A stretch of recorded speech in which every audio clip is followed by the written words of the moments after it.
So finally I got something I could take outside, and I was really excited to show you this outside because for once I've got a piece of tech that is used outside. But no, my lovely neighbors decided to blast music.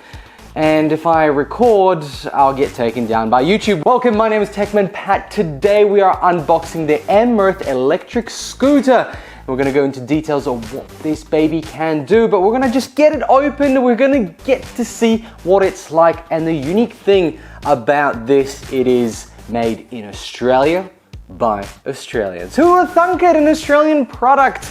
So let's get started. And of course, big thanks to Emerath for sending me this product for review, and I get to do an unboxing. So let's roll the intro and get started.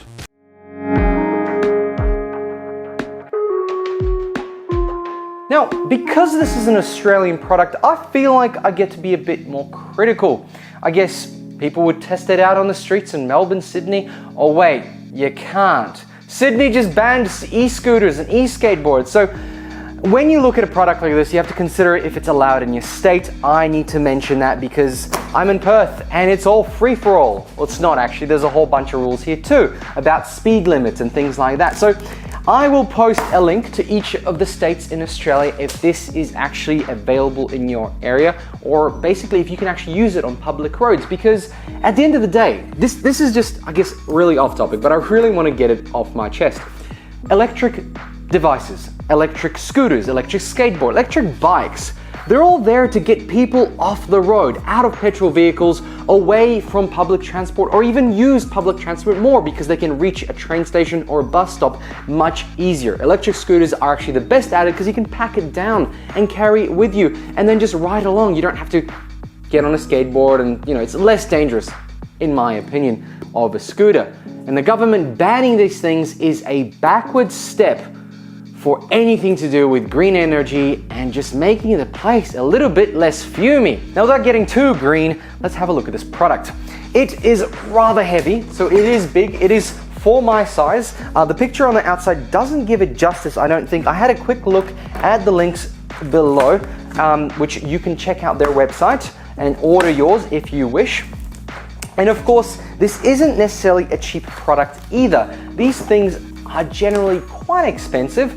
Prices not for this product, but e-scooters range from about $200 to $2,000. And I've seen some that can blast like 55 kilometers an hour. Those are a bit dangerous, I have to admit, and you gotta have a decent helmet to do so. So we've got a little box here, and you know what? Should I just pull this out straight away? Oh crap! Wow. Hey, there is nothing to put together. Now, my wife will kill me if I put the wheels on this kitchen bench top, but she doesn't watch my videos, so it's fair game. Oh, okay, hopefully I don't drop it, but first of all, it is quite a heavy, and to mention the fact that this is able to be carried onto a train or bus, I have to admit it's quite large and maybe a little bit difficult to do so. There is metal. Oh God, this is all nice chassis metal. Beautiful aluminium right here. Or maybe it's steel. God, I really can't tell. Let's see if I can put it up. I think there's gonna be a clip I have to undo, and the box will probably contain those tools. But before we get to putting this together, my goodness, it's heavy. Let's have a look at what's in the box. Pretty small box in my opinion, but I don't know. Let's see what it contains. The handles, brilliant. Hey, they feel really good. Nice rubber grip. No, you can't make holes in the bottom there, which is good. And they screw straight away on there. It says right for right hand side. Hey, they feel pretty good. I think I can hold them for a long period of time. We'll see. One of the things I found having an electric skateboard was actually quite difficult to ride it for long periods of time. And I know for a fact, after trying one of these before, it is much easier on a scooter. Now, we've got the cable to charge, and I think there's a little converter box here, and yep, there we go. There's the plug, power, great, easy peasy. We have, oh cool, okay, so an easy way to just sort of extend where the pump bit is, so you can put that on and then get your pump in there. Great. We've got the other handle left, same as the one on the right, and we have a tool to put it all together. Hey, instructions, my friends. Do we need instructions? I don't think so. Now, while I still have this not fully built, I just want to go through some of these parts, as you may not have managed to see it in the camera angle before. But this is all metal. This is solid metal, and it feels fantastic. This is plastic, it's just the mudguard, that's good. This bit here is a cover for the outside here, which is actually plastic, which is good because if you scratch it, you can replace it. There is a little bit here that's a reflective little sticker. Yep, that's cool. And I think obviously when you're riding, you can be seen in the evening. There is probably a mount for light somewhere on here. You can just put a bike light on, and the wheel itself is really solid. Like, this is pretty impressive. I wonder if that's the power, the actual power comes through in here. So that'll be interesting to test. The cables are hidden underneath here, and the whole bottom here is metal and hopefully iodized or whatever it is. Moving on to the body, we've got the kickstand right here. That's, yeah, look, it's pretty solid, like it's not going anywhere. And I guess at the end of the day, you want to make sure it stands up and doesn't fall over. And if we continue to the back, we've got the back wheel here. We've got another plastic mudguard. We've got a lovely wheel, very thick wheels, obviously already pumped up. The metal continues all the way to the back here. That's just a bit dirty, it's a bit dusty. We've got the reflective bit here, the sticker, and we've got some nice brakes. Now, these seem to be just non-oil brake or whatever it's called. It is a normal mechanical brake, and the rotor here looks pretty good. It's well sized for this wheel, I have to admit. Like, you know, on a bike these would be bigger, but also the wheels are bigger, so these seems to be very well sized for it. I wonder if they'll ask you to tighten it up. You've got a little tighten bit here, so we'll have to have a check of this. Obviously, it's similar to a bike, so if you've owned a bike, you'll be able to manage and maintain this function right here. On the top, we have the grip. It extends all the way to the side here and up the front. It seems pretty well stuck on. I'm guessing that if you ever need to regrip this, it'll be as simple as peeling this off and putting it on. It's really nice, actually. These grooves are really high. So the grip, there's definitely grip there. And obviously, because you're gonna be standing on it for quite a long time, there seems to be a lot of space here, which is cool.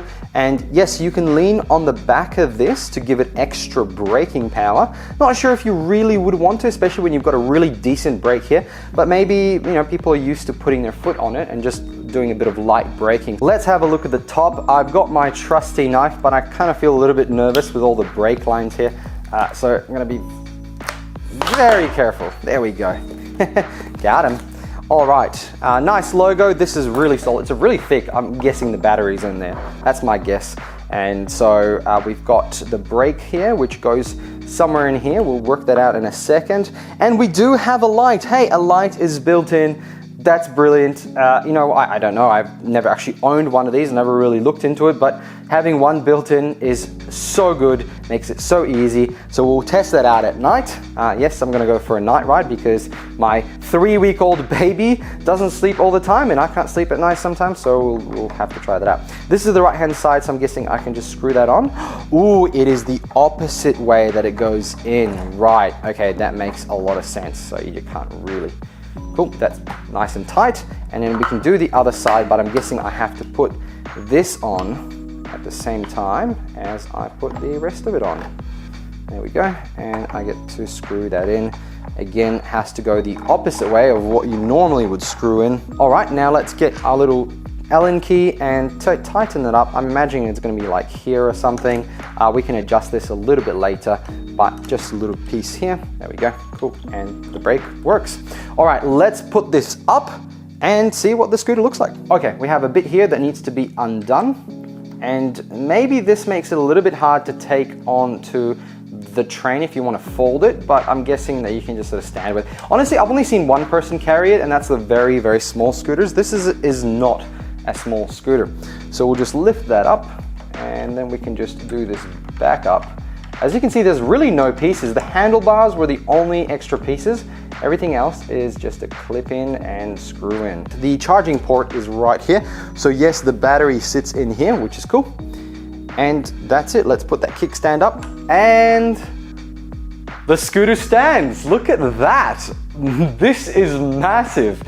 I mean, look, I'm a big guy, but this is pretty big. Oh, yeah, it's heavy, it's quite large, but I mean, it's got wheels, so you're just gonna roll it around, right?